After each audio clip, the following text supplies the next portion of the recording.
Ok, chicos, cambio un poquito el tema. Voy a ver clasificación de triángulos. Esta clasificación de triángulos es el tema siguiente ahí en su manual de trabajo. Y vamos a ver dos clasificaciones que normalmente una de ellas no es muy conocida, no la ubican mucho ustedes, pero la otra ya se la deben de saber muy bien. Un tipo de clasificación es por sus lados. Y esta que es por sus lados, tengo ahí lo que es mi triángulo equilátero, que sería el primero. Les voy a poner un dibujo más o menos.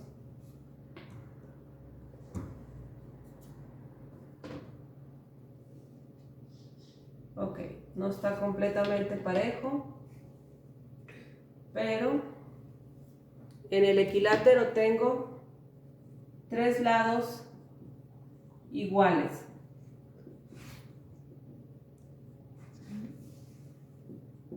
¿Cuál sigue de ahí? Maestra. ¿Lo recuerdan? Está muteada. Sigue el que tiene dos lados iguales.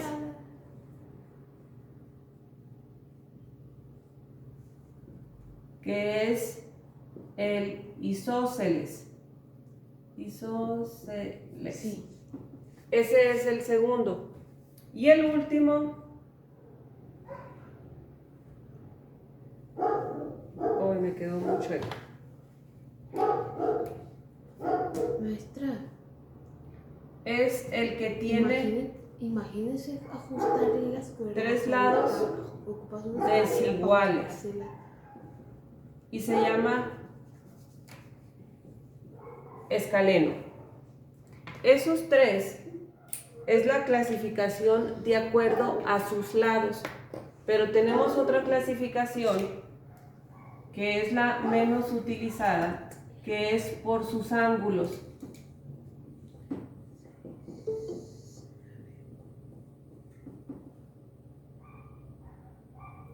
Y por sus ángulos, el primerito se va a llamar acutángulo. Tal vez habían escuchado el nombre, tal vez no.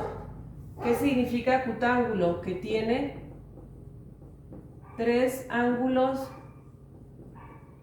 agudos. Y aquí no se los voy a dibujar porque el equilátero y el isósceles entra dentro de los acutángulos porque tiene tres ángulos agudos. Después de ese tenemos el triángulo rectángulo. Y este es el que yo les digo que probablemente sí lo habían escuchado porque lo trabajan en tercero con teorema de Pitágoras y con funciones trigonométricas. De hecho, para esos dos temas debe ser única y exclusivamente con un triángulo rectángulo. Si no es triángulo rectángulo, ya se llama de otra manera las funciones, no se utiliza lo mismo. Entonces, el triángulo rectángulo va a ser el que tenga un ángulo recto. Este, tres ángulos agudos, este un ángulo recto, y el último se llama obtusángulo. ¿Y a qué le suena ese nombre? ¿Qué parece que es? ¿A qué se parece? A ver. ¿Una idea? ¿Resistor de cuál? Tiene un ángulo obtuso. Entonces va a ser un triangulito que tenga un ángulo mayor a 90 grados, que digamos se va a parecer a un escaleno probablemente. Entonces yo aquí tengo uno, supongamos de 120. Un ángulo nada más. ¿Resistor líquido o de barra? Obtuso. Ok. ¿Ok? ¿Hasta aquí alguna pregunta, muchachos?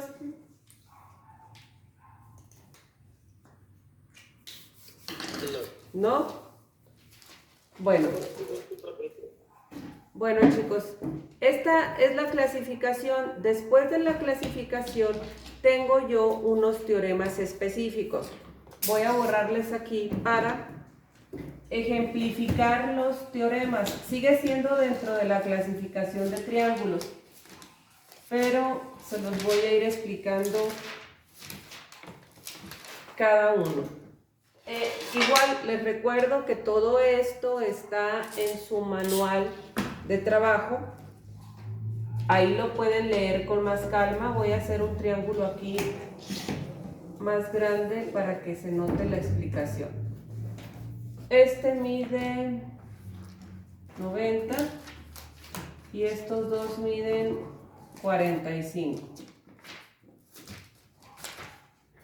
Ok.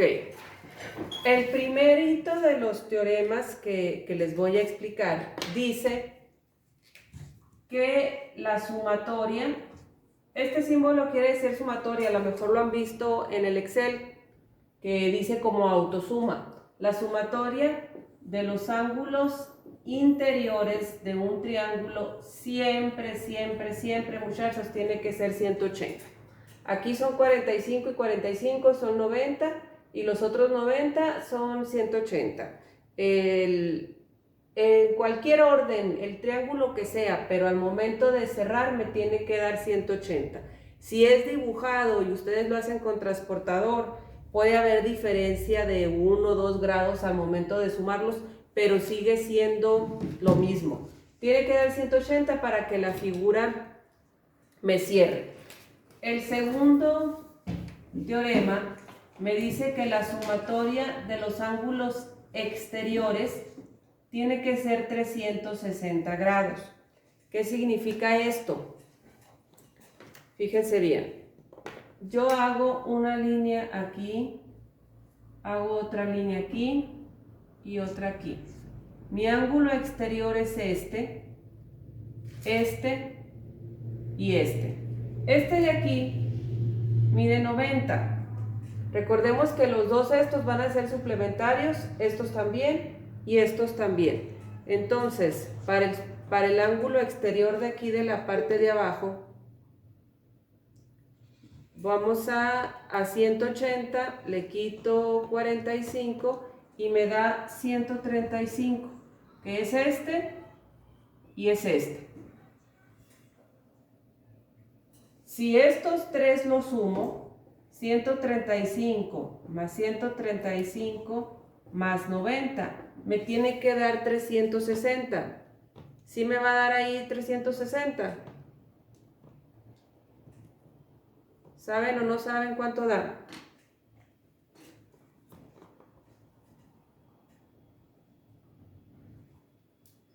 Sí.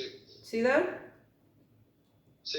Ok, entonces Sí lo sabes. este teorema sí se cumple, los dos sabemos que se cumplen. Chicos, un teorema es algo en matemáticas que puede ser demostrado. Eso es lo que significa o el concepto de un teorema. Es una preposición que puede ser demostrada y ahorita yo les estoy explicando, pero al mismo tiempo les estoy demostrando que sí funciona de esa manera.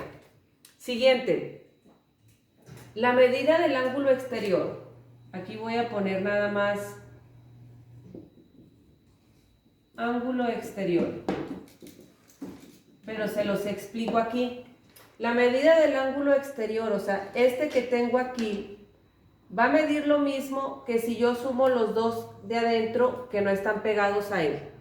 Por ejemplo, 90 y 45 son 135. El de aquí que es 90, el de afuera, 45 y 45 son 90. Y en este que está acá, que es 135, nuevamente 90 y 45 me dan 135.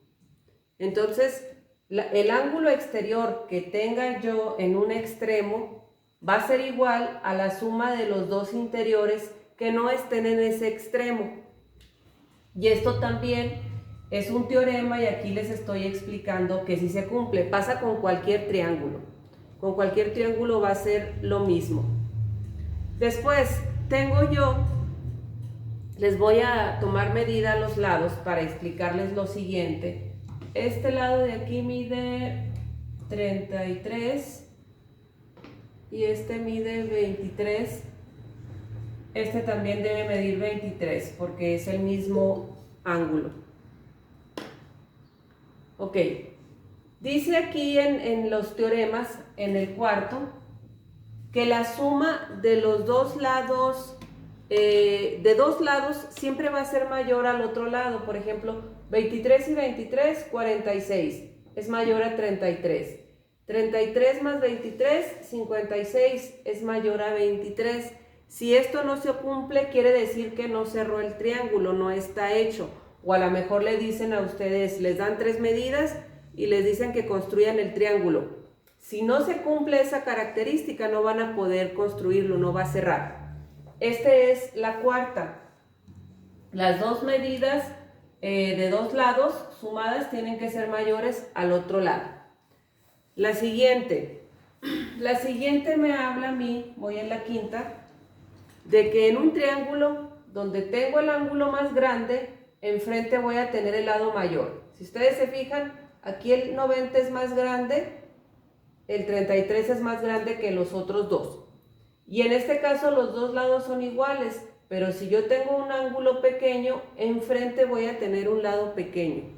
Esto es más bien cuestión de lógica, porque si mi abertura del ángulo es más grande, pues el lado va a ser más grande. Si es más pequeña, el lado que tenga enfrente es más pequeño.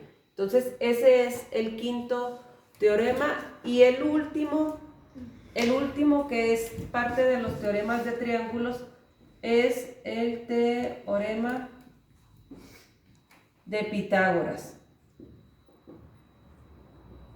¿Alguien recuerda cuál es el teorema de Pitágoras? ¿O qué dice?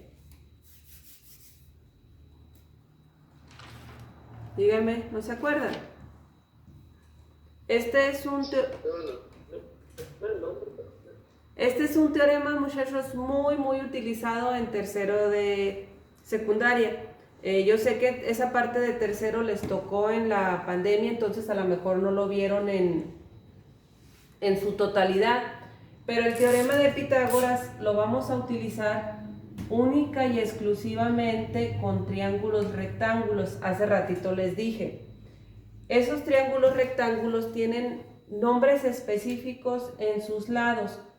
El lado que está opuesto al ángulo de 90 se llama hipotenusa. Es el lado que está opuesto al ángulo de 90. Y los otros dos se llaman cateto. Los dos se llaman cateto. Voy a tener un cateto A y un cateto B dependiendo de los vértices que yo tenga. Puedo tener cualquier otra letra. A en lugar de la A, la S, la T, es lo mismo. Aquí el detalle es nada más que sepamos cómo vamos a aplicar la fórmula. En el teorema se habla específicamente que la hipotenusa se llama C, un cateto se llama A y un cateto se llama B. Y esta formulita del teorema dice que el cuadrado de la hipotenusa va a ser igual a la suma de los cuadrados de los catetos. El cuadrado de C, que les puse aquí, es igual al cuadrado de A más el cuadrado de B. Esta es la fórmula básica del teorema, pero nosotros y ustedes la deben de haber visto ya despejada y es una formulita así.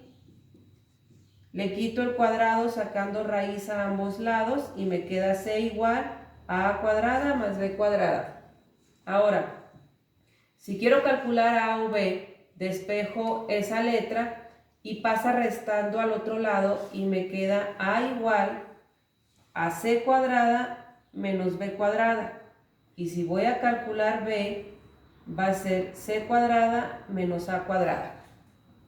Y estas tres son las fórmulas que nosotros vamos a utilizar. Ya les decía ahorita, no importa la letra que tengan, que no sea C, A y B. Lo importante es que ustedes sepan identificar cuál es la hipotenusa. La hipotenusa siempre va a ser la que está inclinada. Entonces, se llame como se llame, va a ser la que vamos a usar con la primer fórmula. Y las otras dos no importa porque la formulita es igual.